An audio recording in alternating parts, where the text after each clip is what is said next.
প্রথমে সুন্দর করে মুরগি কেটে নিলাম, তারপরে লেবুর রসটা মুরগির ওই কাটা মুরগির ভিতরে দিয়ে দিলাম, তারপরে দিয়ে একটু হাত দিয়ে নাড়াচাড়া করে নিলাম।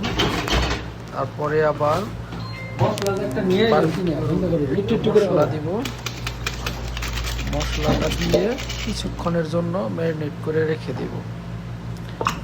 রেখে দেওয়ার পরে সুন্দর করে একটু সাইজ করে রাখার জন্য চেষ্টা করতেছি, সাইজ করে রেখে কিছুক্ষণের জন্য রেখে দেব আর কি। তারপরে পেঁয়াজ কেটে নিলাম, টমেটো কেটে নিলাম, এগুলাও একসাথে মশলার সাথে একই মশলার সাথে কিছুক্ষণের জন্য করবো। তারপরে কয়লাটা আমরা করে নিলাম, তারপরে মুরগি দিয়ে দিলাম এটার মাঝখানে। আস্তে আস্তে আমাদের বারবিকিউ হতে যাচ্ছে। তারপরে আমরা যে এই একটা রুটি বানাবো সেটার জন্য রুটি দিয়ে দিলাম। আস্তে আস্তে ফুলে যাচ্ছে, আস্তে আস্তে রুটিটাও হয়ে যাচ্ছে। আমাদের রুটি হয়ে গেছে। তারপরে আমরা আরেকটা রুটি দিয়ে দিলাম, ওই রুটিটাও হয়ে যাচ্ছে।